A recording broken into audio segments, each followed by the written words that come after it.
The Free Nationals. You know my daddy was a gangster, and father before him was a damn thug. I'ma learn to escape about these handcuffs. I ain't going to court to see no damn judge. Cock the 4/5, blow knobs off the hinge. My security guard big, but inside a punk bitch. Ass nigga use a trick. Nigga use a wankster. And my pop was a gangster.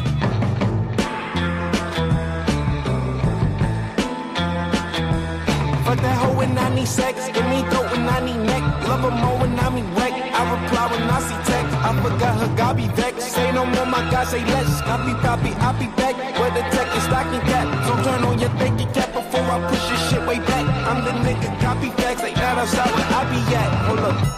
Most of my memories phase like all my enemies' names. Like the Lion King, I'm went away, I'm just here to reclaim. Sipped on my Hennessy drink, sipped on my Henny. Go on my memory bank till it's in the G side of things. On the street side of things, with a word bad mean 18 kind of thing. And this niggas serving life 18 kind of ways. And that was way before the 18th, by the way.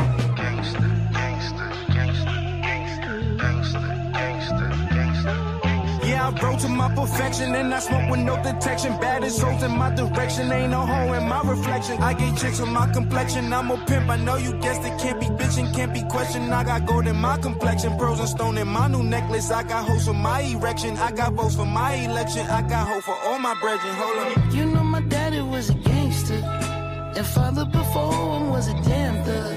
I'ma learn to escape about these handcuffs. I ain't going to court to see no damn judge.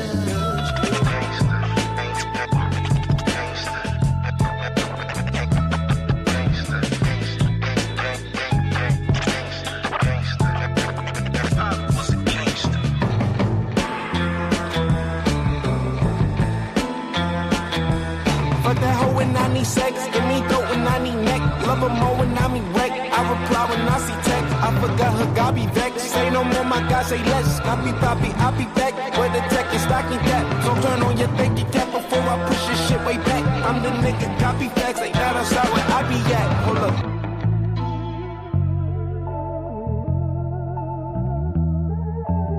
The Free Nationals.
Here I go.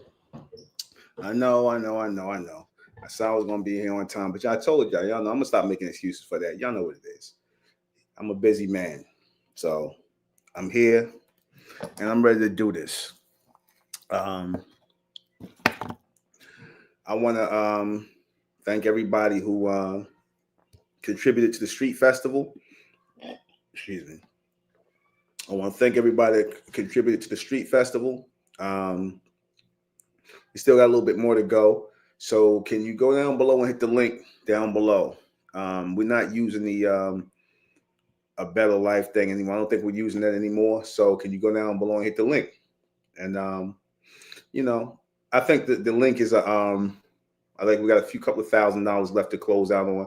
So please go down below and hit the link for the American Indigenous Street and Music Festival.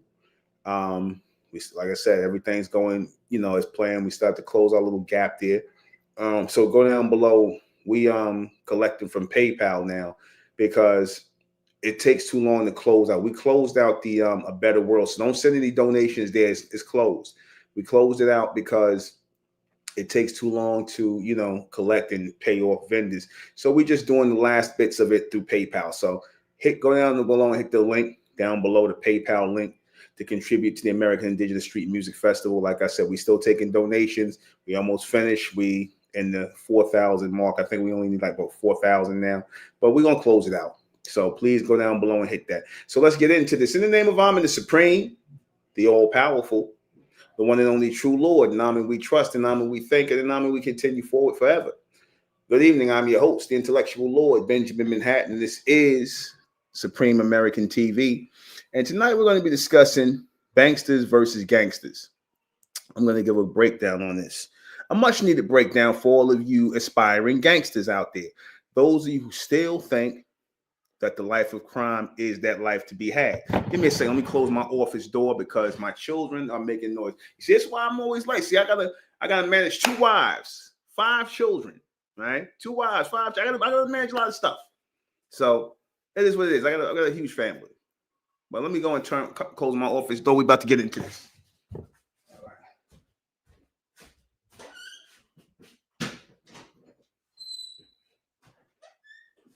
All right.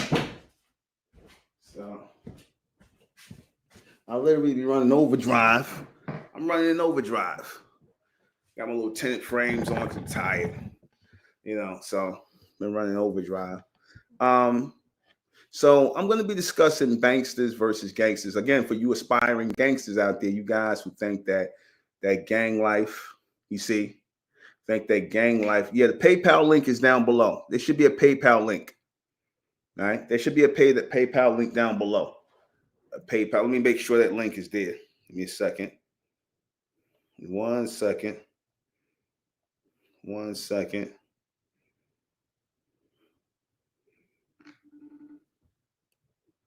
In 1 second, call one of my lovely wives. Make sure that link is there. Lovely wife, I know you're watching. Please pick up. Lovely wife. Okay. We'll get this straight before we close out. But let me just go ahead and jump into this. I'll let everybody know. Yeah, thanks. Somebody put it in there. Thank you. Thank you. Brother brother put it in there. Brother Jenzal. Yeah, so please go and donate to that. Give all that you can and whatnot, because we closing out on the vendors and whatnot. We're gonna have a good time at the street festival. So, okay.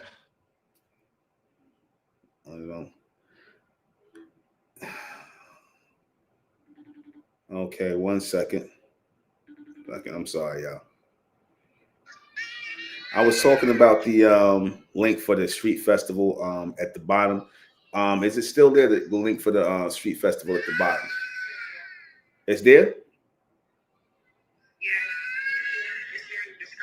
Okay, in the description down below, send all your donations for the American Indigenous Street Music Festival to that link down below. It's a PayPal link. It's in the description, please. We need to close out our gap here. We got a little gap we need to close out. But let me just go ahead and jump into this. Please just hit the link. So anyway, for you aspiring gangsters out there, for you people who think that, because a lot of people are looking up to the gangster lifestyle, and, that's still very heavily embedded in the minds of a lot of people, especially our people.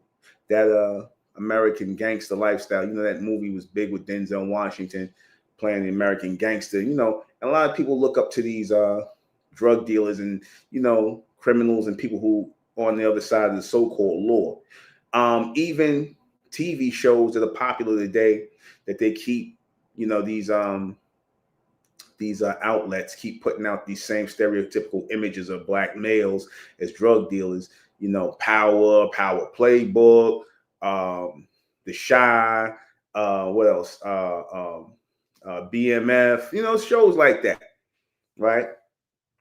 And you know, what I find, you know, funny about those shows is that those shows are backed by a lot of bank people, a lot of people who, you know, control the flow of money, people who are beyond money, who control the flow of money, who trickle money down to the people to make these productions. You see, and you know, as they say, as in, you know, art follows life. It's the same way in all criminal activity in this country, starting with the organized crime. Organized crime is controlled not by gangsters. The gangsters are the front men. Gangsters, gang bangers, you know, gang affiliated people, all the people that participate in the criminal activity, right, are all backed by people. Everybody that participates in criminal activity are backed by people. You know, I was reading this thing on the mafia, you know, Cosa Nostra. You know, I'm from New York, so I know about the five families, you know, the Gambino, the Genovese, Colombo, Lucchese, Bonanno. You know, it was a bunch of them Italian Cosa Nostra families all around. But the thing I found strange about them is that these people are always able to operate an ongoing criminal enterprise. You know, there's always an ongoing criminal enterprise here. I want you to understand that, because organized crime was already organized before the gangsters thought they organized the crime. It was already organized. You see, it was not organized by gangsters, organized crime. It was organized by banksters. It was organized by banksters, the people that paper or, you know, mint the money. You see, the people that mint the money are the people that create the government. I want that to sink in for a second. The people that mint the money in a society, right? The people that mint the money, they create the governments. Are y'all clear on that? So I got to give it to y'all one more time. The people that mint the money, the people that create governments, which is really a bunch of organized crime, criminal enterprises. A lot of these governments out here are organized criminal organizations, right? A lot of these governments are really set up like organized criminal organizations where they deal in a lot of illegal activity, like to work both sides of the law enforcement and the organized crime. Law enforcement and organized crime. Law enforcement is under the governmental branches. And like I said, a lot of these governments out here, I ain't saying which governments, you already know, a lot of the governments out here are controlled by business. And they also meant the money. And the people that mint the money, like I said, they create governments and they control the banking and the enterprise and the minting of the money and how much is issued out to the said government. Like in this society here, the Federal Reserve controls the flow of currency here, not the government. The Federal Reserve is a private bank. The banksters, they control all of the illicit activity. You know what I mean? So anything that you see in this that makes money in the society, anything that makes money in the society, whether it be government or organized crime, it's all structured. It's organized by money, and it is a internal revenue.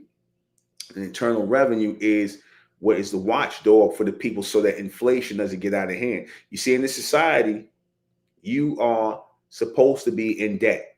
In this society, you're supposed to be broke. You're not, because you're giving bills. Your money that you're giving is to make you just to get you to pay bills. That's why, remember I said it's called dollar bills for a reason. When we were utilizing dollar bills, a lot of us just use credit and debits and things like that. But when they were the utilization of dollar bills, right, which is still in circulation, they were just to do that, pay bills. Nothing more, nothing less. So down to the resources, because everything that the reason why you go and make money is so that you can purchase resources, things to live. Certain people want to live better than others. So they make a lot of money. And by making a lot of money, you take money out of the hands of the very people, the millions upon billions of people who have dollars in their hands. You take money out of their hands so that they don't exhaust the resource, because you're given the permission as an organized business and enterprise under government, under the banks, the banksters, as they say, to, distribute and sell, buy and sell under the authority of the government, under the authority of the banks that control the government. So the banks have, even to the foundation of America, the foundation of the United States of America, banking was involved. Banking was involved. Banks put up money to fund the foundation of America. That was all banksters, the Rothschilds and these people. They put up money for the foundation of America, and they still control that to this day. You see, I mean, it's all been, and let me tell you something. My thoughts on it. I'm very objective when I say this, because I'm not against or for. I'm very objective, so I'm just explaining to you how it works. You see, the banksters control the gangsters. The gangsters work for the banksters. All right. The gangsters are the foot soldiers for the banksters, just like the politicians, just like the government officials, all of these people, the law enforcement, they are all foot soldiers for the banksters. Because do they not all work for a salary? Do they not all work for a salary? Yes or no? Do they all work for a salary? Yes or no? Everybody works for a salary, right? Nobody does nothing for free, because you're told that you have to pay to live, right? You have to pay to live. You have to pay to live. You have to, you have to have access to resources, and the currency, the paper dollars, the credits, that gives you access to resources, the things you need to live. Roof over your head, food in your stomach, clothes on your back, your bare necessities, a vehicle to drive. You need money to have these things, because it's not the money. It's not the money that you, it's not the money that, they make it seem like it's the money, but it's not the money that people are crazy about. It's the things that can be done with the money. It's the things, the resources that can be acquired with the money. You see, people want unlimited resources for the acquisition of things, but you're always going to have people that don't have. It's always set up to be that way, where you're going to have people who don't have. You see, you got to have, for the people who don't have, the people, because again, there's money in poverty, there's money in riches, there's money in all these things. There's money to be made. See, the banksters know that. They make money on all avenues of life. Your banksters, they're more deadlier than your gangsters. Your banksters are the ones who, control the gangsters. They decide when the gangsters are making too much money, right? Whether they selling drugs, whether they human trafficking, whether they loan sharking, whether they doing numbers. I'm gonna give you a good example of that. Back in the day, the Italian, like the black people, so-called Black Americans, indigenous Americans, they created the numbers racket, right? They don't get credit for this, but bronze indigenous American people created the numbers racket. The numbers business, for those of you who go back that far to where you had the illegal numbers where you bet $1 on a 3-digit number, and if the number hit, they would have it, because it would be usually a 3-digit number that came out in the New York Stock Exchange or something along those lines. It was a number that nobody knew, so nobody could rig the number. So you have all these people every day playing this number and hoping to hit. So you have a person, let's say you could play for as low as 50 cents and hit for $300. It was a time where they have, black people, American indigenous people, we had it where if you play for a penny, we had it down to, pennies was worth, money, penny, a cent, 1 cent was worth like maybe $2 or $3 back then, or 4. So to have a penny back then, you put a penny down, and you could win. I think it was $2 or $3 or something like, which again was big money back then. And they had it whereas you put down, say you put down 50 cent, you win, and you hit the number straight. That's $300. You put down $1, you get $600, and so on and so forth. It was 600 to 1 odds. So a lot of people made a lot of money off that. The people that ran the numbers banks, they made a lot of money. Bronze indigenous people. And then so when the Italians and the Jews and all them, the gangsters came, and they started seeing that bronze people was making money. Of course, they tried to muscle in on it. That's where the whole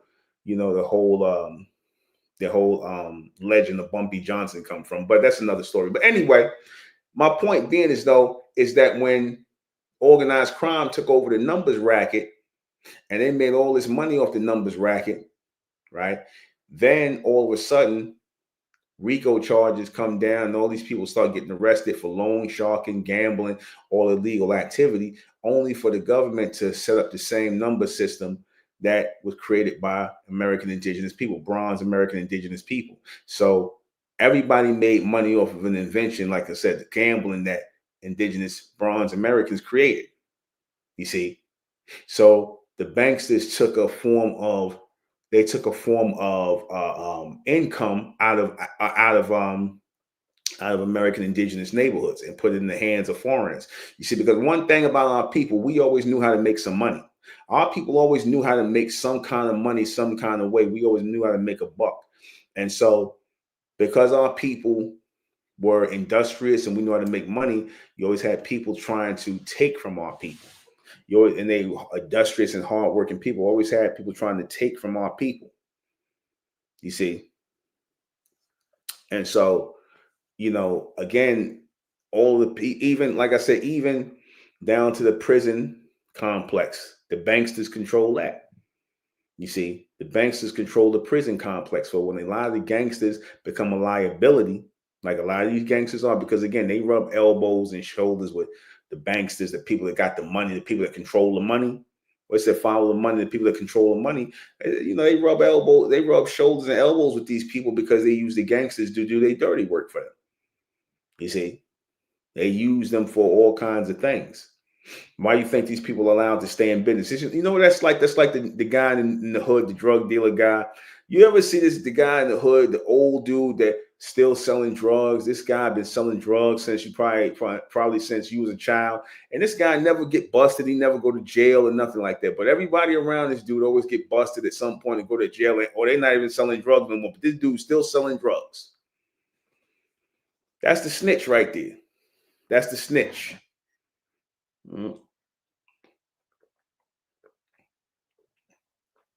If you see a bunch of old drug dealers, a lot of times those guys are the snitches. You see, they'll leave them on the street. They'll leave them on the street to sell drugs and sell poison to the people while they recruit new people to sell drugs for them. And then, because again, they want that mark, and it's not for the money. It's to keep people broke. Let me explain something to you. There's more money in keeping you broke than having you with money. You follow what I'm saying? It's more money in keeping you broke. Let me explain why it's more money in keeping you broke. It's more money in keeping you broke because that is going to assure the banksters that you're not going to have enough money to buy into all the resources. See, that's the biggest thing they fear. They don't fear the money. You can make billions of dollars. They fear the fact that you're going to buy up too many things, and you're going to buy people, and you're going to buy up resources, and the resources are going to be depleted. Once the resources depleted, and you can't, like I said, people might be waiting for this for a long time. You don't want to have a lot of people in society with a lot of money because they're going to do a lot of wasteful things. They're going to do a lot of wasteful spending. Okay. They're going to do a lot of wasteful spending. And what happens? They deplete the resources. And so, like I said, you go in the supermarket. Just imagine if everybody got money to buy food. So you go in the supermarket, after a while, ain't no more food in the supermarket. You got to start waiting a long time. I mean, think about that. The only reason why this economy works and the system works is because you got people who broke. You got people who can't afford so many things. You see, that's why it works. You see, you can't have, again, there's money, and when you have people who don't have money, that's people who are not going to deplete the resources in the economy. They're not going to deplete it. So you ain't got to worry about those people. You worry about people who got too much money, and which does what? Create inflation. Inflation is created when there's too much money being floated around. That's why they put a check on the money. The banksters put a check on the money, because you can't just get access to money no more. Remember, was a time you could go in the damn bank and get $10,000, $20,000 of your cash out the bank. You try and go in there now and get that kind of money out, you got to be filling out papers. They want to know what you're doing with it. They treat your money like you a child, and like they're giving you a damn allowance. You can't even get your own money. You got to let them know when, how many increments you could get it out in and stuff like that. You just be able to go and get your money out the bank. But we already know that they use that money as assets for the bank. When the bank want to buy property and things like that, they use your money, and they loan out your money at interest rates. When you got your money sitting in the bank account, they loaning out your money at high interest rates to other people. And that's how the banksters continue to keep the money off the streets and keep the people's, basically deplete your resources, because while they got you paying interest on loans and things like that, you ain't got no money to really splurge and do this and do that. So again, that's a sure thing that you won't deplete the resources. You won't deplete the resources that they want to have hoarded for themselves. They want the resources hoarded for themselves. That's all wealthy people. That's why, like I said, you see them with exclusive this and exclusive that, and only a few people can afford that. Only a few people can afford this Rolls Royce. So you might, in the world today, you might have, it's more people with no money in the world who just struggling to get by. It's more broke people in the world than rich people. That's a fact. You think that's by accident? It's more broke people in the world than rich people. And when I say broke people, I mean people who just struggling to get by, because you got different levels of broke, or people who rich or wealthy. You got those who are they okay, they well-to-do, they get by, they well-to-do. You got those who live in paycheck to paycheck. You got those who who just homeless in the street. They all messed up, right? They all messed up. They just homeless. I never understood, how are you homeless for like years? I don't understand how a person is homeless past a year. I don't understand that. I just was a random thought. I don't understand how a person can be homeless for a year or years. I don't understand that. I'm coming close to the camera. I don't understand that. That's crazy to me. But anyway, all of that is, you can monetize on poor people, broke people, vagrants, whatever. They have some sort of monetary value. They all have some sort of monetary value. Even if they're not using the monetary system, that's a value to them. You see, you paying bills and whatnot is paying bills is meant to keep you broke. That's why every aspect of your life costs something. Every aspect in the society of your life, whatever you do, from the clothes you buy to the food you buy to the place you live, everything is monetized. You got to pay for everything.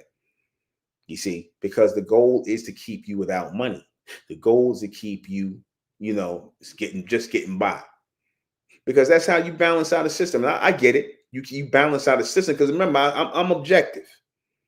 You see, I'm objective. I understand why they have this monetary system the way they have it, because you got to have certain people just meant to get by. Certain people are just meant to get by. Everybody is not meant to just have money at their disposal like that, because they're wasteful people. You see, they're very wasteful people. And the banksters know the mentality of all people. The banksters know the mentality of the people. You see, they know that. They control the money, which means they control the resources and the distribution of resources. The resources is the wealth, the resource. You see, without the resource, there's no real wealth. We pay for the use of resources. We need the resource. Right. See, and let me explain something to you. If you don't hear none of these pro-black Negroes trying to explain to you how the economy really works, see, again, this is why a lot of these so-called black leaders, like they'll say things like, black people need reparations. I agree. I agree. I agree that so-called black people need reparations, but certain people do, and certain people just need to work and just get money, to get through school and work and whatnot. Because again, a lot of people just waste money. Again, reparations should be given to people, bronze people, and this is just my thinking. Reparations should only be given to bronze people who have an idea for business, like a real idea for business, whether it be a clothing business, whether it be a food business.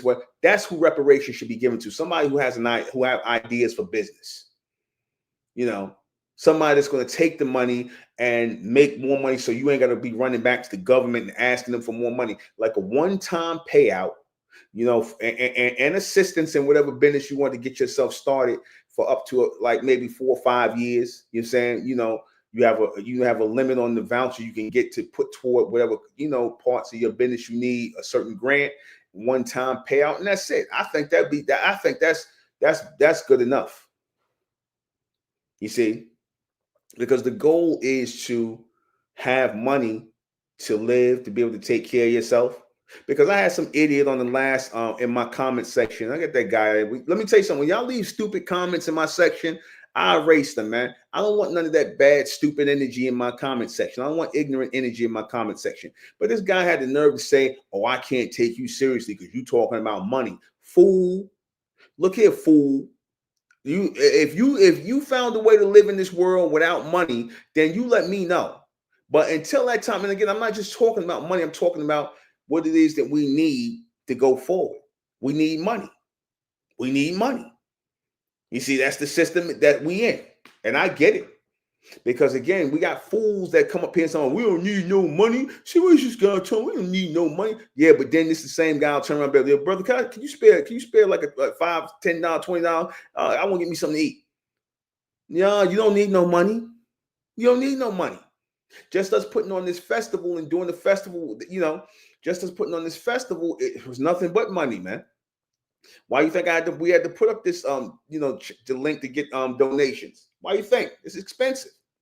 But we won't run into this problem no more. We're gonna keep it going as far as having people donating things to the street festival throughout the year. So when we come up on that point, like I said, everybody just dropped $10, $15, $20. And again, this is going for the street festival. So we wanted to get bigger every year. So when we do this one and get through this one, we want to get bigger every year. So this is why, like I said, let's have something to celebrate us.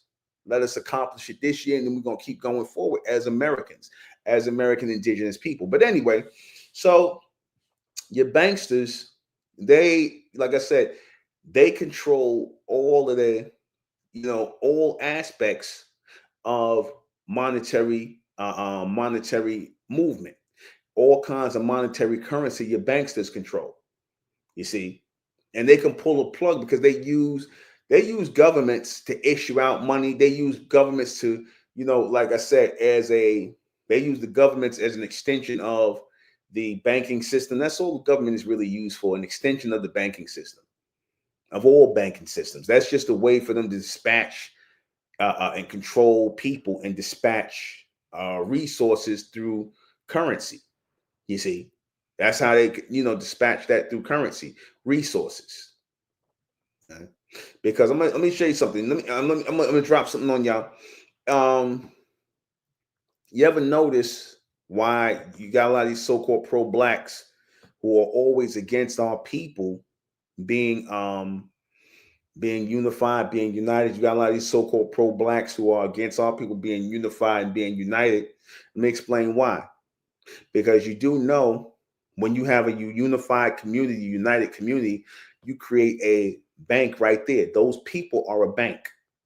Those people who are working class people who are enterprising, people who see themselves as a real community, do you know that's a working bank right there in progress? That's a bank. Those people working together at any point in time can register as a bank, right? Put their money in a building, buy a building, be like, this is off resources, whatnot. We're putting our money in this bank, and we're going to use this money to loan to our people to buy homes, loan to our people to do this, loan to not no crazy interest, loan to our people. The only reason I say loan, we don't say give, we say loan, because we got to keep the money coming back so that we can loan to the next person. See, that's how you bail your people out of poverty. For the people who don't want to be in poverty, because you got a lot of people who don't mind living in poverty. But I'm saying this is how you bail your people out, because you as a community, because whenever you go in the so-called, if you go in the Jewish community, you'll see a bank that's just for them. They got Jewish banks that's just for them in their neighborhoods. I've seen it.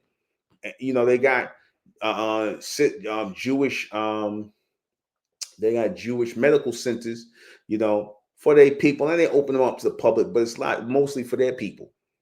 And I don't have no problem with that. That's good. That's good. The Jews and whatnot in their community, our people could take a page out of that book, man, as being a community, because you see, our people are under the thumb of the banksters and the gangsters who come in our neighborhood and destroy our neighborhoods and take things away.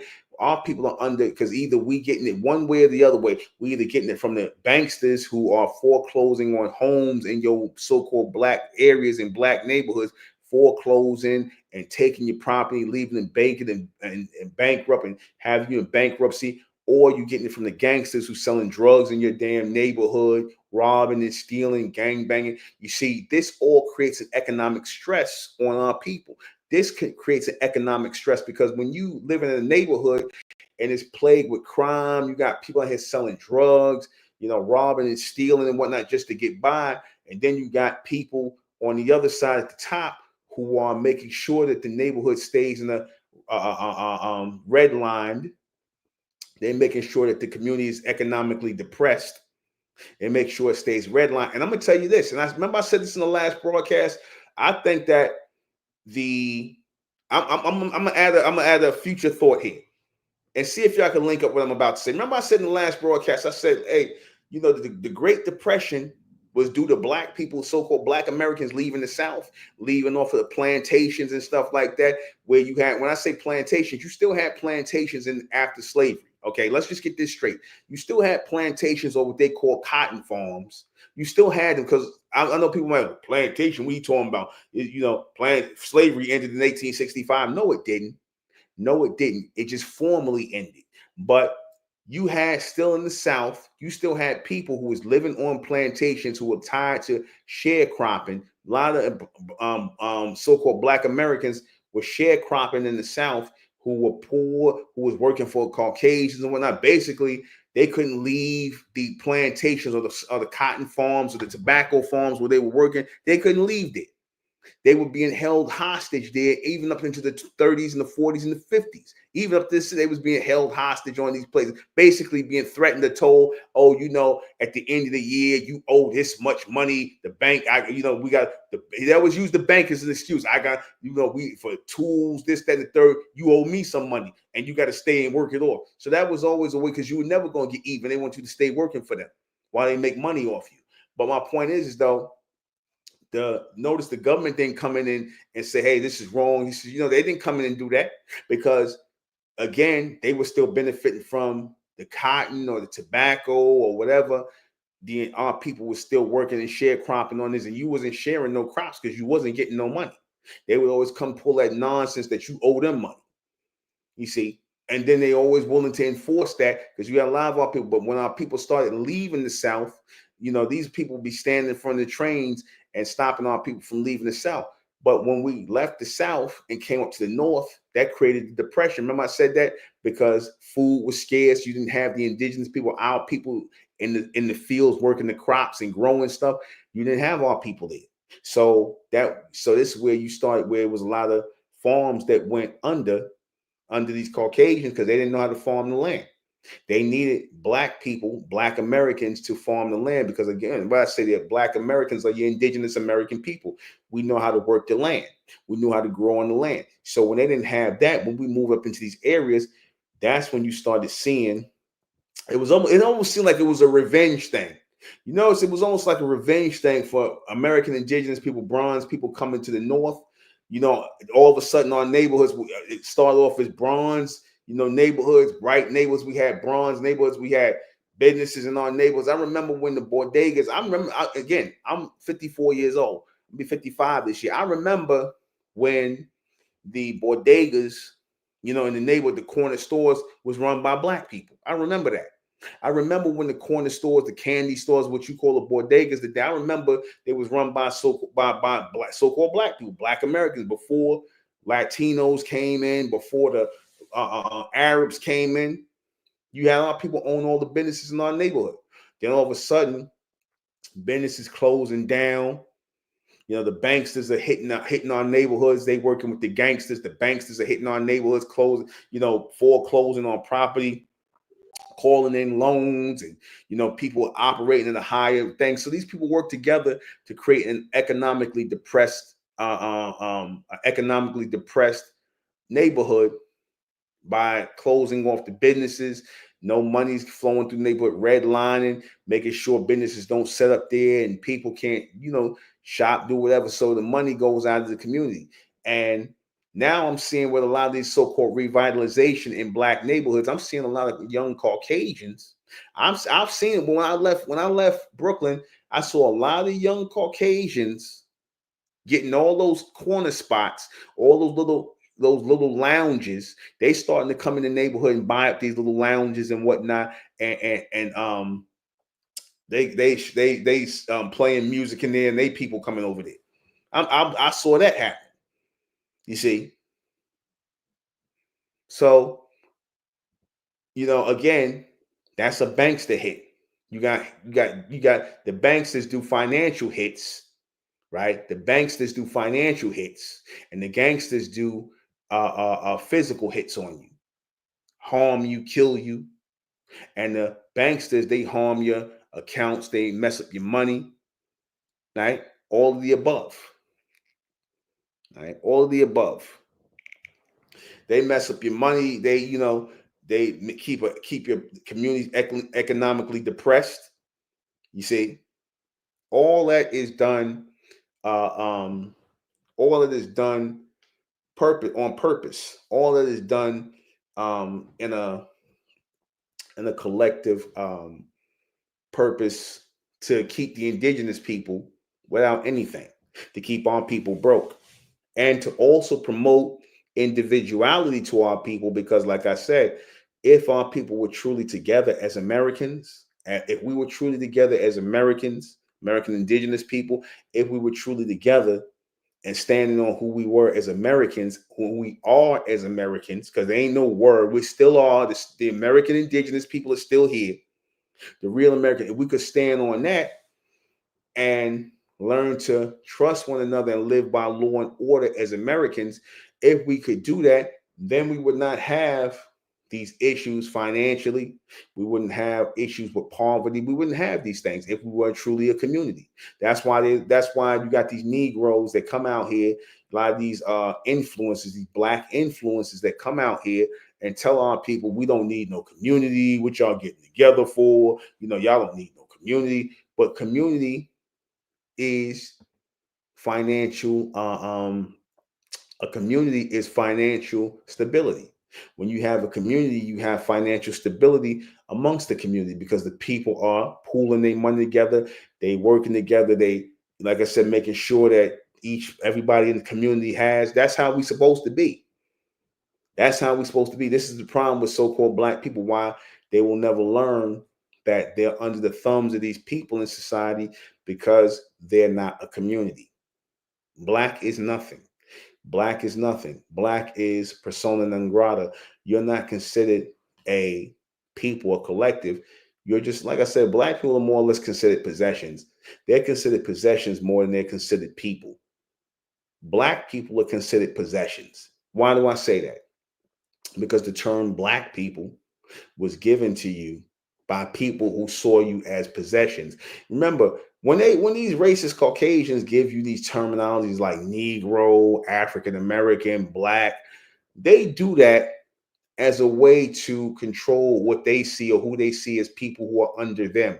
people who are their possessions. Because what people feel as though they have the right to tell another people who they are. Who the hell are Caucasian people or Asian people or anybody call us African Americans? I hate that terminology, African American.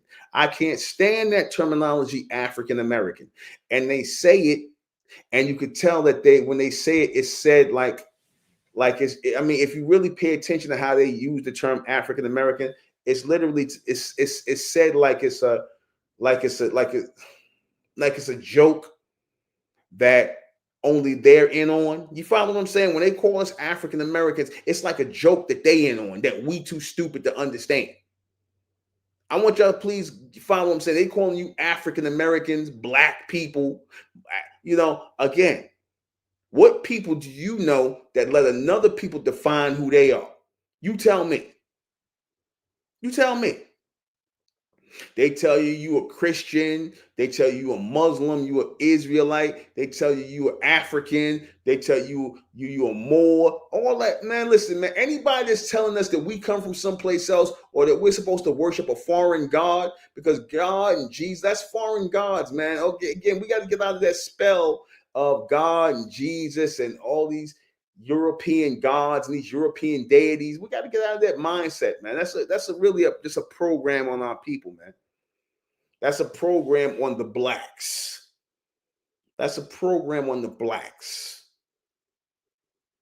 You see, let me see what we're saying in the comment section. Yeah.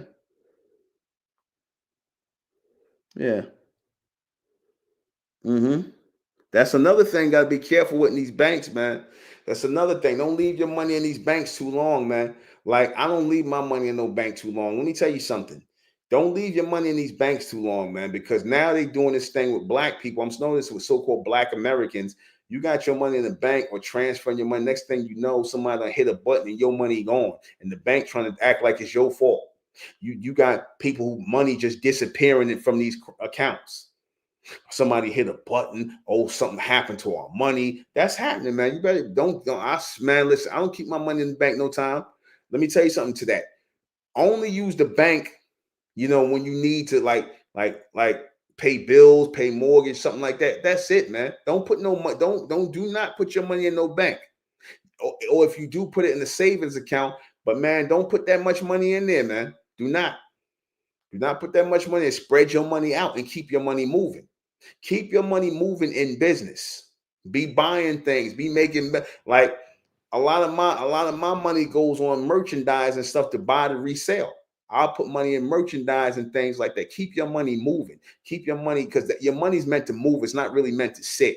Your money's supposed to keep making money. You're supposed to have your money in some kind of business that continuously makes money. And you're supposed to constantly be moving that money. You see, so-called black people, they get lazy with their money. They let it sit in the bank and they let it sit in wherever. And then it's just sitting there. Then next thing you know, it's gone and somebody hit a button. Your money's supposed to be moving. It's supposed to be in transaction. It's supposed to be in transit. Your money's supposed to be in transit. Either you paying a bill, either you paying a mortgage, a bill, or whatever the case may be, that your money's supposed to be in transit, man. Always moving. It ain't never supposed to be sitting still in no damn bank.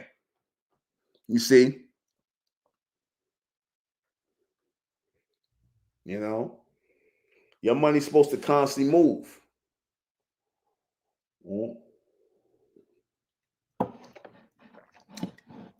Because you got, like I said, that's happening far too much with a lot of people. A lot of people, like I said, their money coming up missing. Right? Their money coming up missing, or they sitting up here talking about, I got scammed, or whatever the case may be. You don't think that a lot of these things are being initiated by these banksters. A lot of it might be initiated by these banksters, and like saying, they hitting a button and your money gone and whatnot, and they act like, it's some hacker did it. Some hacker did it. Some hacker, some mysterious hacker just hit a button or some scam, and these people took the money. How about this? I told you it's money in people being broke. I told you that. It's money in people being broke. All right? When you ain't got a lot of people consuming resources, that means you got extra resources for all other people. So don't be surprised if, like I said, because black people are seen as big time consumers. Hell, black people brag about it. Black Americans brag about being big time consumers in this system. So let me tell you something, a message to you so-called black people in this system who spending money. You better be very careful about the banks and things like that. And like I said, be very careful. You know, keep your money moving. You see, keep your money moving. Because like I said, they'll move your money for you. Don't sit up here and think, oh, I got my money squared away, this, that, and the third. Break your money up, man. Break your money up and keep it moving. Always keep your money moving. That's what your bank people do. They don't let their money sit in one place. They investing in business. All right, we got another 5 minutes. I'm about to wrap this up. You know, I'm doing my Oxnit today. You know, I had my glasses on because last I was tired. You know, I didn't think I was going, you know, almost didn't get on. But I said, let me go ahead and cam on up and, you know, and get in here and knock this out. Let me see. When will it become digital? It's already digital. Talk about when will it become digital? It's already digital. Most of your money, I don't know when the last time I put my hands on a dollar bill. Honestly, I paid through the digital system. I got $5 money starting to become, because it's just so much easier to do that. And they said that they would make it a lot easier for you where you don't even want money no more. It's a lot easier for you to tell people, oh, go to my Cash App or go to my PayPal or go to my, you know, such and such and my Zelle, all that other stuff. They control it. The banks control that. They got what they finally wanted, which was real control of the money. They got control of the money. You see? They got control of the money. It's much faster. I get it, shit. It's all about convenience. People want convenience, man. You see? You know, I want to start trying to use money more again. You see? So, yeah. So, you know, I mean, again, it's people, real, true wealth. Even the banksters, again, they're a community. Remember I told you, even the banksters are a community.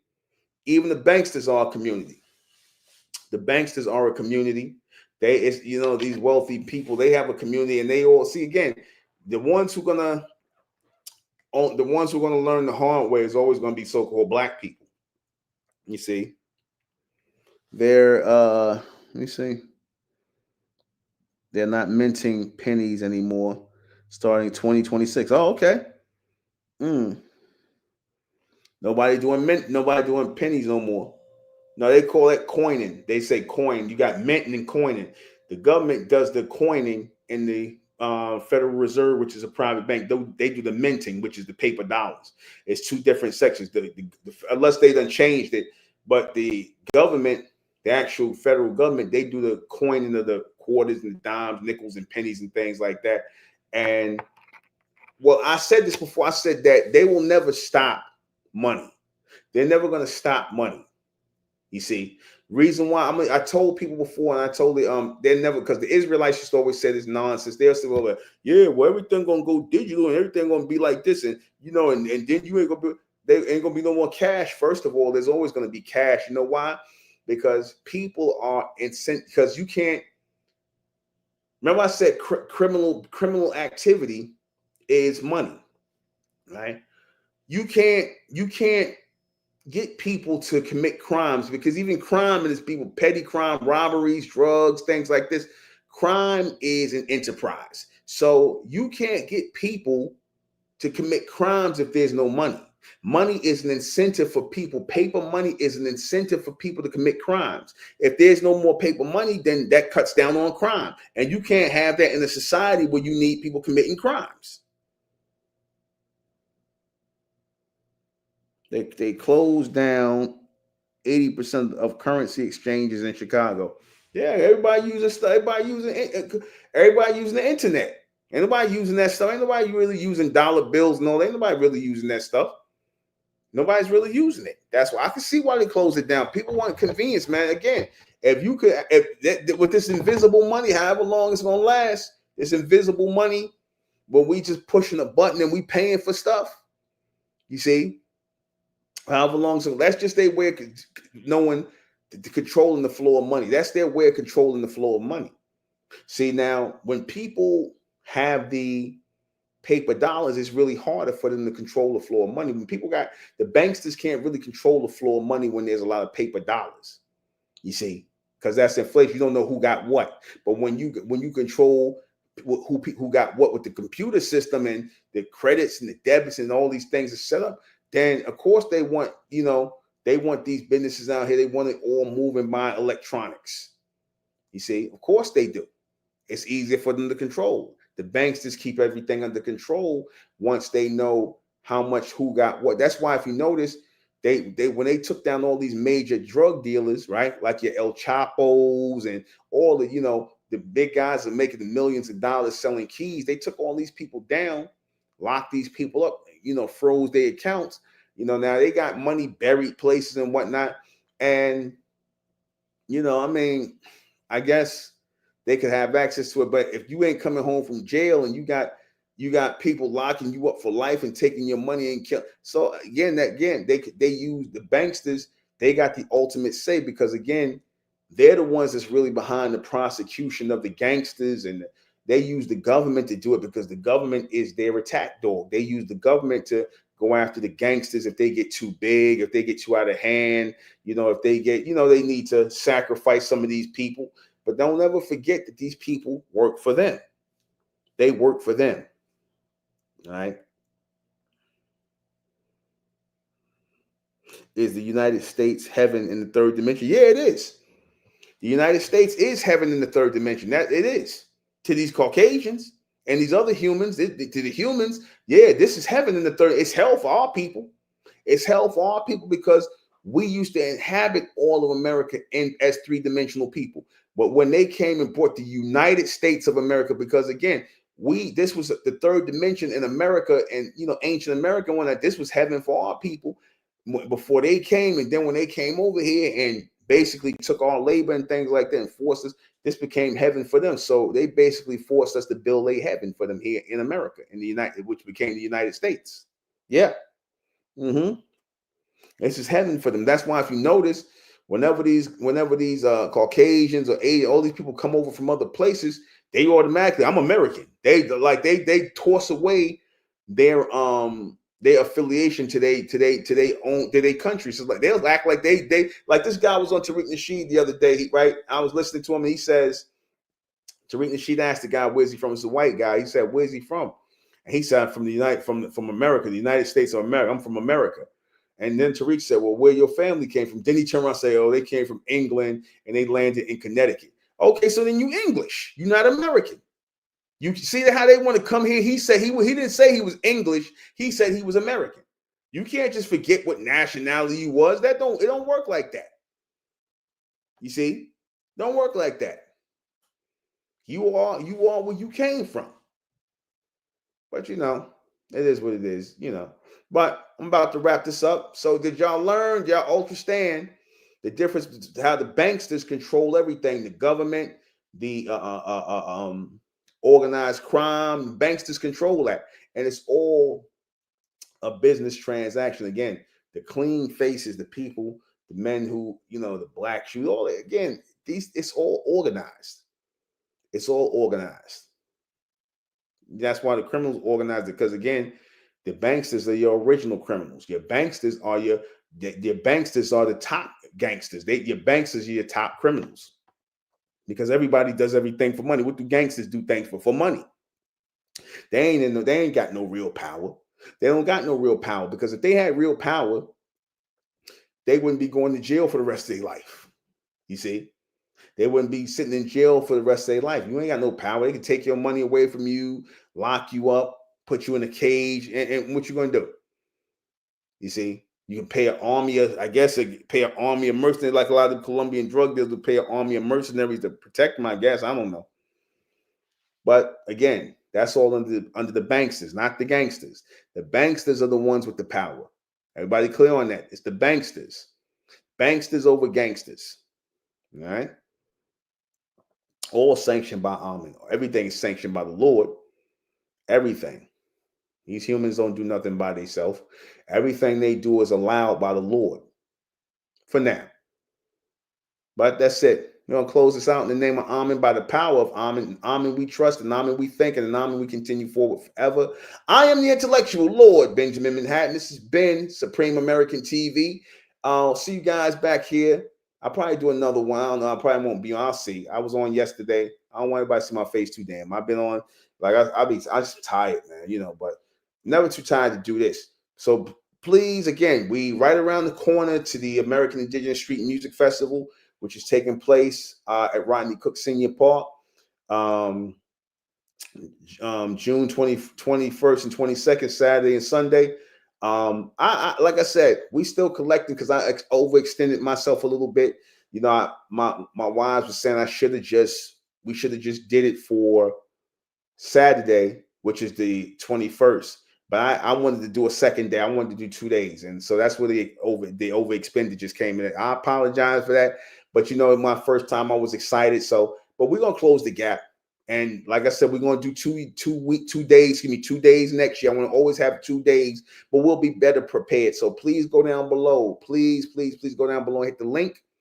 Donate. We need to close our gap. Give what you can. Like I said, we're still giving shirts out. I sent shirts to people already. A lot of y'all should be getting your shirts coming in. Sent a bunch of shirts out to people. So please, again, let's close this couple of $1,000 gap. We got like about $4,000 left. So $40, $60, whatever you can, $20, just throw it in there so we can close the gap and pay off our people and have a good time.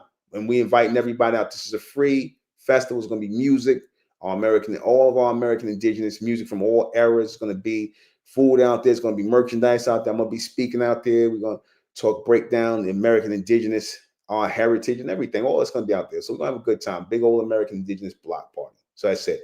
So again, closing out again in the name of Amen, by the power of Amen. Amen we trust, and Amen we thank, and Amen we continue forward forever. Subscribe to my Mentellect Patreon. Head up to Mentellect Patreon. Subscribe to Mentellect Patreon. Subscribe to, or if you want to become a part of the Republic of America, join the Republic of America, the Indigenous Republic of America, and become a registered Indigenous American. Become a registered American. You know, again, become a registered American. And when we say registered American, we mean community. We talk about community. We are forming our community around our nationality. We are forming our community around our nationality.